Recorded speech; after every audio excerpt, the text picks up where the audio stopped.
12 ദിവസം നീണ്ട കനത്ത ആക്രമണത്തിനൊടുവിലാണ് ഇറാനും ഇസ്രായേലും തമ്മിലുള്ള യുദ്ധം വെടിനിർത്തലിലെത്തിയത്. യുദ്ധത്തിൽ US കൂടി ചേർന്നത് കാര്യങ്ങൾ വഷളാക്കുകയും ചെയ്തു. വെടിനിർത്തലും വാക്പോരുമായി രാജ്യങ്ങൾ മുന്നോട്ട് പോകുന്നുണ്ട്. ഇപ്പോഴും കൊടുങ്കാറ്റിന് മുമ്പുള്ള ശാന്തതയാണോ എന്ന ആശങ്ക പങ്കുവയ്ക്കുന്നവരുമുണ്ട്. അതിനിടയിൽ ഇറാൻ സൈനിക ശക്തി വർദ്ധിപ്പിക്കുന്നതായ റിപ്പോർട്ടുകൾ വരുന്നു. $46 ബില്യൺ പ്രതിരോധ ബജറ്റിന് ഇറാൻ പാർലമെന്റ് അംഗീകാരം നൽകിയിരിക്കുന്നു. ഇസ്രായേലിൻ്റെ ഭീഷണികൾ നേരിടുന്നതിന് രാജ്യത്തിൻ്റെ സായുധ സേനയെ ശക്തിപ്പെടുത്തുക എന്ന ലക്ഷ്യത്തോടെ തയ്യാറാക്കിയ കരട് ബിൽ ഇറാൻ്റെ ദേശീയ സുരക്ഷാ സമിതിയും അംഗീകരിച്ചു. 120 നിയമനിർമ്മാതാക്കളുടെ പിന്തുണയോടെയാണ് ഈ ബിൽ അവതരിപ്പിച്ചത്. പ്രതിരോധ രംഗത്ത് വൻ മാറ്റമാണ് ബില്ലിൽ ലക്ഷ്യമിടുന്നത്.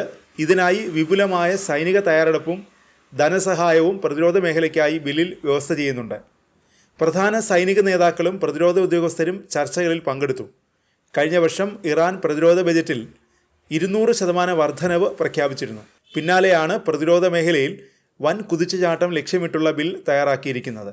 ഇത് അടുത്ത വർഷത്തെ സൈനിക ചെലവ് $46 ബില്യൺ ഉയർത്തിയിട്ടുണ്ട്. സയനിസ്റ്റ് ഭരണകൂടത്തിൻ്റെ കുറ്റകൃത്യങ്ങൾക്കും ആക്രമണങ്ങൾക്കും മറുപടിയായി രാജ്യത്തിൻ്റെ സായുധ സേനയെ ശക്തിപ്പെടുത്താൻ ലക്ഷ്യമിട്ടുള്ള കരട് ബില്ലിൻ്റെ രൂപരേഖ ഇറാൻ പാർലമെൻറ്റിൻ്റെ ദേശീയ സുരക്ഷാ വിദേശനയ കമ്മീഷനും അംഗീകരിച്ചു. ബില്ല് പ്രതിരോധ മന്ത്രാലയം, സായുധ സേന general staff, Islamic republic of Iran army, Islamic revolution guard corps എന്നിവയിലെ മുതിർന്ന ഉദ്യോഗസ്ഥരുടെ സാന്നിധ്യത്തിൽ പാസാക്കിയതായി കമ്മീഷൻ വക്താവ് ഇബ്രാഹിം റസായി പ്രഖ്യാപിച്ചു. കൂടുതൽ അവലോകനത്തിനായി ബിൽ ഇപ്പോൾ കമ്മീഷന്റെ പ്രതിരോധ ഉപസമിതിക്ക് റെഫർ ചെയ്തിട്ടുണ്ട്. 120 നിയമസഭാംഗങ്ങളുടെ പിന്തുണയോടെ തെഹ്റാൻ MP അലി ഹെസ്രിയൻ അവതരിപ്പിച്ചതാണ് ഈ ബിൽ.